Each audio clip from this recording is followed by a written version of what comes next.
Mga geologist may pahimangno nga mamakwit ang nahimutang sa mga lugar nga mahimong maigo sa mga baha ug landslide. Suspension sa klase gumikan sa nagsingabot nga kusog nga bagyo, opisyal nga ideklarar ug ipahibalo sa gobernador ug mga adlaw. Pagdagkot og Kandilarya ug pag-ampo giawhag alang sa paglikay sa katalagman. Search and rescue operation sa kapulisan gi-alerto alang sa nagsingabot nga bagyo. Mga kabalayan giharos sa Alimpos, mga punuan sa kahoy nga ugkat, sakyanan nga tikwang.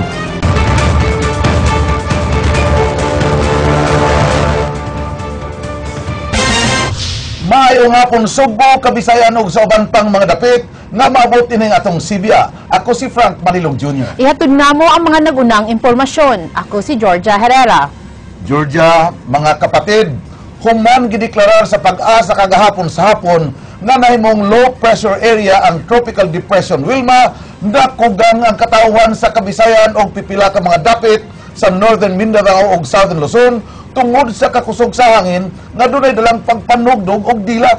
Tungod sa mong hitabo, Frank, naglaraw karon ang Pag-asa nga mopalit og mas maayong lightning arrestor human napugo sila sa pag-shutdown sa ilang radar equipment tungod sa kusog nga kilat kagabi. Dugang sa Pag-asa nga ang nahitabo kagabi sa lin sa bagyong Wilma nga nakamugna og severe thunderstorm. Ryan Sorote, Sugin Limi. What happened last night? Dugay kay nahuman, no? Dugay kang human niya. Extreme, kusog kay uwan, grabe kayong thunderstorm and lightning. Matod sa Pag-asa, naapektuhan ang sugbo sa bagyong Wilma human miagi sa Northern Mindanao ug nahimong usa ka low pressure area sa Bohol Sea. Ang bagyo nakamugna og duha ka severe thunderstorm nga moy nasinati sa Sugbo kagabi. Dunay diameter nga 5 kilometers ang usa ka thunderstorm. Kagabi, usa niini ang miigo sa Lapu-Lapu, Mandawi ug Compostela. Laing thunderstorm ang nanghasi sa Guadalupe area dinhi sa Dakbayan sa Sugbo. Ug doon gali intense kayo nga thunderstorm, intense nga lightning, amon i-off. I-off na mo. Kay ug unahan labo pag dunay bagyong umabot. Ug wa na to off, nasunog na sa to. Nga umabot ang bagyo, mas dako ang problema. Bilang netong kapin usa ka oras ang kusog nga uwan, panugdog og kilat kagabi. Apan, mula nat lang og di umino sa usa ka oras ang normal nga thunderstorm. Kinahanglan usab nga pagmun ang radar sa Pag-asa aron di maigo sa kilat sama sa hitabo niadtong Agosto 4. Dunay duha ka lightning arrestor ang Pag-asa, apan way bisan usa niini ang makagwanta sa usa ka severe thunderstorm. Plano sa ahensya nga mopalit og mas efficient nga lightning arrestor isip panalipod nga madaot ang ilang radar nga nagkantidad og 100 million pesos. So doon na namin gikanbas karon nga kana yung mahala mga tingali almost 2 or 3 million na palito na sa Pag-asa para to protect sa atong radar. Ryan Sorote, News 5. Inanay nang mipabarog sa ilang mga panimay ang mga residente nga naapektuhan sa Alimpos kagabi sa Dakbayan sa Lapu-Lapu bisan pa man sa gikatahong kuyaw na ang maong dapit. King Perez, Sugin Limi. Tataw ang kadaot sa gingong Alimpos kagabi. Diin na nga gusbat ang mga scene nga gihimong koral sa St. James Amusement Park sa Dakbayan sa Mandawi. Sa bakanting luna sa maong amusement park, namuyo ang pamilyang Turib nga nakasaksi sa pag-agi sa Alimpos. Dako ang ilang pasalamat kay wa matarog ang ilang barong-barong. Ning hitom nga ning kadiyot. Ya pag ito matum nangawala suga nya singari kuan ba kanang kidlat nya nga walang power sa kuryente. At bang niini makit-an nga nangatangtang ang atop sa usa ka mall apan mibalik na sa normal ang operasyon niini. Wala pa sab nahimutang ang mga apektadong residente sa Barangay Mactan, Lapu-Lapu City human mawagtangi og panimalay kagabi. Nagpunsisok sila ining usa ka tent. Nagkaon ko. Pagkaon ako na ni kuan man ang kilat nga kusog kayo ni sud sa among kusina. Kusog man gid kay hangin sila nga ako mga bata nangatog na. Akong gipukaw. Ko bangon mo day, dong bangon mo kay kanang managan ta. Ipangsayon ang atong mga inyong banig.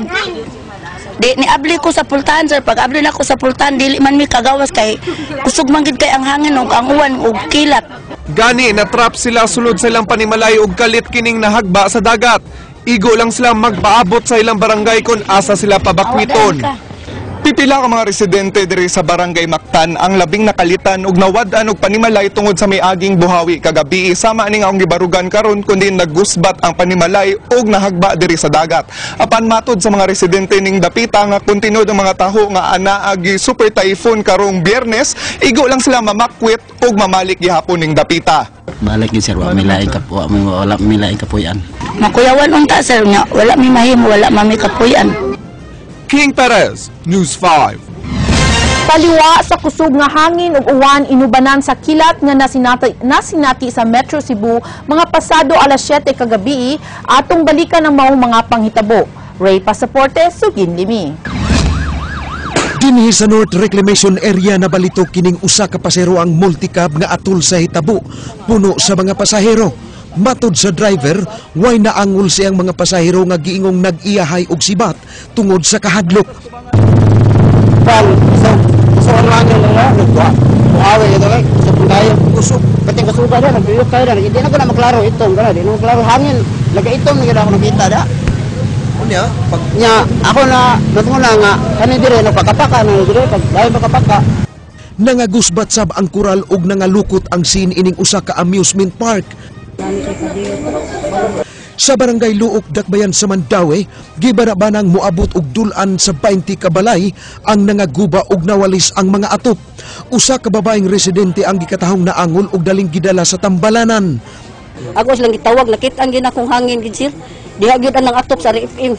Itom nga kanang taas kay siya. Muto, lupa day ng mga kuan sa RFM, hanto din. Igo din ning amok. Ipatakakuan, atulas command center. Wapa, mapay-pag-arin. Ato na ipa-assess ron. Lagi pila kabayan na damage. Ang luok mo ginigot.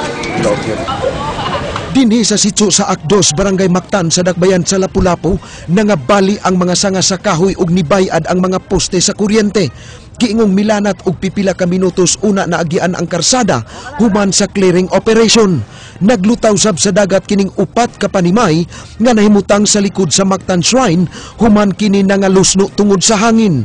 Usa ka pamilyahan ang nangaangol og gidala sa tambalanan nga sila si Rene Oliveros, asawa ining si Lia ug ang anak ni ining Mabdos nga si Dixie ug ang panang si Junjun. Dakong pasalamat ni Nanay Seria nga hunas ni adtong higayuna kay kun taob pa ang dagat, posibleng dunay makalas nga kinabuhi sa ilang pamilya o kaha sa iyang mga silingan. Kana haligi ana dinhina niya, ang duha ka haligi sa tubangan diha niya, ang duha sa dagat na. Niya. Pagkusog una ang naguba na kusina. Pagkusog sa hangin. O di misod niya pagguba sa kusina ni abli ko sa pultan kay mangnagan mi manggawas mi. Di naman mi kagawas sir kay kanang usog man kayong uwan og hangin og kilat. Nya kilat na kayo man. Di akong gisirag balik. Pag sira na kog balik walay 5 minutos nalusno na mi. Duna say mga balay daplin sa karsada ang nangatuwad sa barangay Punta Inganyo. Dunay nahawa na ang ikaduhang andana human mahurot og kapalid ang atop og bungbong niini. Halos tanang barangay sa Dakbayan sa Lapu-Lapu ug Mandaue ang nawad-an og sugang dagitabnon human makasinati og brownout. Sud sa 3 ka oras nabalik hinuon ang kuryente. Ray Pasaporte, News 5. Gawas sa pipila ka mga dapit sa Dakbayan sa Lapu-Lapu ug Mandaue nga gikuso-kuso sa gingong buhawi, duna say pipila ka mga panimay sa barangay Kalunasan sa Dakbayan sa Subo ang gikuso-kuso sa kusog nga hangin. Usasab ka factory sa lungsod sa Compostela ang gihasi sa Alimpos. Leslie Caminade Vistil, Sugin Limi. Dini sa Villa Remedios, Barangay Kalunasan, Cebu City, miigo ang gingong Alimpos pasado alas 7 kagabi.